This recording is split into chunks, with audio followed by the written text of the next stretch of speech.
Today, we're going to bring on Brian LaBreque. Brian is, he's been in martial arts for 48 years. He served as a security specialist in the SWAT team for the United States Air Force. He's worked with law enforcement and the military for the last 35 years. In the last 15 years, he's changed things around a little bit. He's been more focused on what they call martial sciences, where well, I'll let him explain, but it's being able to use everyday stuff. So Brian, come on up and welcome to Not on Our Watch. Good to see you. Right on. Have a seat. How you doing?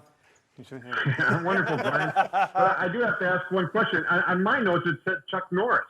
Oh, no. I couldn't get Chuck Norris. No, I thought you had ties with Chuck I Norris. do have ties, but it's been so long. He could have been my father. My mom dated Chuck Norris in high school. So that was in Torrance High School in California. So no, but we do have a 7-time black belt or seventh degree black belt. 7th degree, yeah. And so I think he's right up there. Oh, yeah, it sure is. Yeah. So thanks for coming. You work locally. You have a dojo here. Yep, Kosho Karate. Kosho Karate. And tell me a little bit about what you do with the martial sciences. All right, to clarify a little bit on the difference between martial arts and martial sciences have been around for hundreds of years, thousands of years. That's what the samurais, that was their original training. And it's not just Japanese, they have them, it's all over the world, you know, the Israelis, and it's called Sogo Bujitsu in Japanese, but, you know, you go to different countries, the Israelis have their methods, the Russians had their methods and stuff like that. The person that I trained with lived in Japan on and off for 20 years. He was a combat instructor, he's trained our military, SEALs, Delta Force, he's trained the British Commandos, you name it, he's done it. And so anyways, so when the stuff that we're doing is the science, martial arts is like the watered down version of everything. Mm-hmm. People who couldn't hack the martial sciences went to martial arts. Gotcha. Okay, so instead of saying, you know, meditating and peace be with you and stuff, when somebody attacks, we attack them. Yeah. So we attack the attack. It's violent, it's not a peaceful thing, but you know, if somebody's attacking you, you can't be nice. Right. So we use everyday weapons, anything as a weapon. We have a pentad, a pen, tactical pen, flashlight, pistol, lanyard, and the extendable baton, which most people can't use, but we'll use something, the same idea, just a club. Right. All right. And then the way our curriculum is taught, again, it's all scientific and stuff, and you can apply it to just about anything you can put your hands on. And a lot of people have been trying to copy what we do, but they don't have the method of teaching, and they really don't have a clue. They just go out there and say, oh yeah, we teach tactical pen, and they're just hitting anything, any old way, and just like taking a pistol and pistol whipping somebody and not realizing that you're spraying everybody around. You know? So we have a whole course on how not to shoot a gun.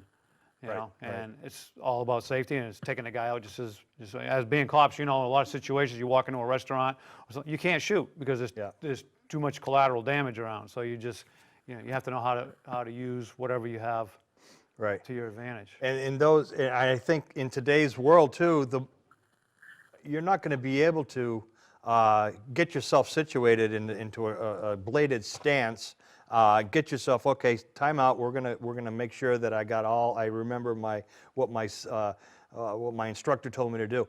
This is blink of an eye stuff. This is stuff that you're going to have to react and use the stuff around you. Right. So I mean, you're teaching this. I have a statistic. One out of every 4 college women were polled have been sexually assaulted during 4 years at college. Scary, especially if you have a daughter that's going to college. Absolutely. And between 1973 and 1987, for over 14 years, 2.3 million women reported sexual assaults in the United States. 71% of these victims avoided being raped by taking self-protective measures. So maybe they were assaulted, but 71% took some sort of course that you're providing to help themselves not be a victim. And that's really what it's all about, is being aware of your surroundings, right? Right. And what we do is, reality-based scenarios. Unlike most karate schools teach, if somebody grabs you like this, you're going to hit this pressure point, you're going to do this fancy, whatever the hell they want to call it. And we just say, take your pen or take whatever and stab them. Yeah. Okay? And stab them in the head. If I want to turn out the lights in this building, I'm not going to go and take the cover down and unscrew each light bulb. I'm going to use the switch. Well, there's the switch. Yeah. Take out the switch. Yeah. So again, like I said, it's violent. And I mean, if you have to use a hammer to do it, you use a hammer, or anything else you can put your hands on. Right. And the same thing when we were trained, Jim, is if you take the head out, the body's going to follow, right? I mean, once you take care of that part, it's over. And the thing is, nowadays, with everybody, as you guys see, being law enforcement, I mean, I'm sure it just eats you guys up to see. It's all negative on TV. Cops are all bad. Cops are shooting black kids just because they're black and all this crap.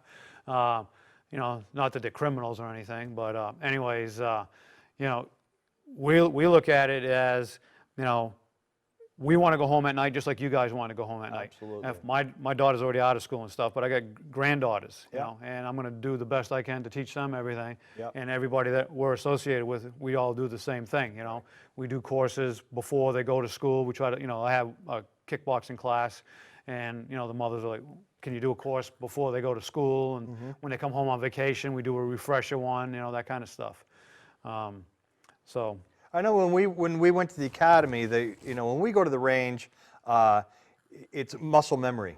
Yeah. It's boom, boom, boom, boom all the time. You shoot, you go to the range all the time, muscle memory.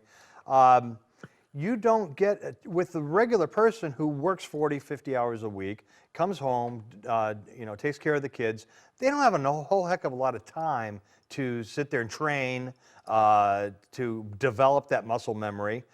So they're going to have to figure out techniques that are easy, that are convenient, and that are readily available to them. So and those are the types of things that you're teaching women. Yeah. Well, it's like talking about, the karate and, like MMA stuff, I mean, those are sports. Okay, that's what they are. I mean, it's not taking it away that, MMA has some really, legitimate tough guys. My friend lives out in Tucson, has a big school out there, and he just posted a video on Facebook today. A guy thinking he knows jiu-jitsu, and the guy attacked him, and he, grabbed him, got him on the ground, got him in an arm bar. Well, he's focusing on this arm, and the other guy pulls a knife and stabbed him in the stomach 4 times, So, why would you do that? Right. Why would I want to wrap, tangle up my hands and when I could be using something else to take him out, Yep. If I can knock him out, then it's over. Yeah, exactly. So. What do you think? What do you think Clint Eastwood would do if he saw someone get attacked? Jim has really got. He kept me laughing all the time, most of the time when we were working together. I mean, there were some days that we would sing while we were directing traffic. He would sing. So we would sing. Remember that day we were singing the Beatles? What was that? Country Club in the freeway or something? And 4 lanes of traffic. Yeah. And we were singing high, low. It was, I'll take the high part, you take the low part, and so we had a lot of good time. I do have a question though, and then when you train women in, is there a more popular scenario that you teach? Yeah, can you hold on, Jim? We're having. Yeah, go ahead. Can you repeat that? Yeah, when you teach your scenarios to women, is there a more popular scenario that you teach? Well, we do. Go ahead, sorry. We do different levels, classes. I do like personal protection 1, personal protection 2. So personal protection 1, excuse me, is teaching them how to hold the weapon or the pen. We always start with the pen. And how to hit, where to hit, that kind of stuff. And then we have them, where you're going to keep it on your body and that kind of stuff. And then we'll go to different scenarios where, somebody grabs a hold of your wrist, and that's what I'm going to do with Noreen today. Oh, okay. Okay, and then we go to more advanced, like we'll go to knives and, all the way through firearms. And we do force-on-force courses. They're, reality-based scenarios. A karate school, you have a nice big open room and no obstacles. We have obstacles on the floor, got all kinds of stuff going on. What happens when there's a barroom brawl? What is it? It's chaos. Yep. You got tables flying, you got chairs flying, bottles flying. Not an open room and say, wait a minute, I got to take this out. You gotta, time is the most important thing in a fight. So you have to buy time, whether you smash the guy in the face before you can pull your pen out or whatever it is you're going to be pulling out. Yep. So, we firmly believe, and I've had women come back and say that they have used it in one class. What they learned in one class saved them in a real situation. Yep. Okay, because that's what I wanted to touch on, because with Mike saying that today's people really don't have the time like we did as officers to train over and over and over and over again. That's why I was trying to get at is there a scenario that you teach more often than others, so you can get that kind of reaction time down pat? Right, and the thing is, as you well know, you can never prepare for any specific situation because it's never going to happen. You know what I mean? So when we do our training, we try to go over as many scenarios as possible. Somebody grabbing you from the front, from the side, from the back, grabbing both hands, have your hands, both arms like in a bear hug, from the front, from the back, from the side. And what are you going to do in this situation? Well, where's your pen? So we'll practice drawing from your right front pocket, from your left front pocket, from your back pocket. That's why, when I go out, I have something in every pocket and then some. I usually carry a pen right in where my buttons are, but I had to take it off for the mic. So, we do stuff like that, and it's just like, the force on force, we do it with, like this stuff, but we also do it with firearms, so pistols. So, we put somebody in the bedroom. I'll take one of the changing rooms in my school, and we'll put a cot in there, and we have an iPad, and it makes the sound of a window breaking. And then, they're waiting for somebody to come through the door. Well, they're wide awake, and they're like in the blocks at a track meet, ready to go. Right. And I try to tell them, we take a lot of our scenarios out of the NRA Rifleman magazine, and they arrested a guy in Alaska, and for killing a waitress, and he confessed to all these murders throughout the country. He was a freaking serial killer, and they verified it because they found some of the bodies where he said they were and stuff. And he said this one particular scenario where he was watching this couple who were maybe in their 40s or whatever. They had no kids, no animals, so he followed them, looked where they lived, and went in the middle of the night. He went, when they weren't there, cut their phone lines, no alarm. He went in through a garage window, and they had a crowbar right there in the garage hanging on the wall. So he smashed the window and was on them in less than 7 seconds. So I'm telling these people, you're wide awake and you're ready to go. Think about pitch dark and a deep sleep. Right. And you got 7 seconds. So, in NRA courses that we teach, it's all about safety. Keep your gun locked in a safe, up on the top shelf away and all this stuff. Yep. Well, try to do that in 7 seconds when you're, fully asleep and stuff. And so, these people, I have people that have done the course that have been carrying concealed for years. Right. And now they're thinking about, a woman had a big suitcase for a pocketbook. It was on the bottom of the pocketbook. So how are you going to get to it? Right. Well, we're going to go over some techniques here that you're going to show Noreen, and you got anything to add, John? Jim? That's a great look. Isn't much time. No, I said John, maybe you would do a John Wayne exit. So we're going to go to... Well, 7 seconds isn't much time to react, I'll tell you that. We're going to break right now, and then we're going to come back with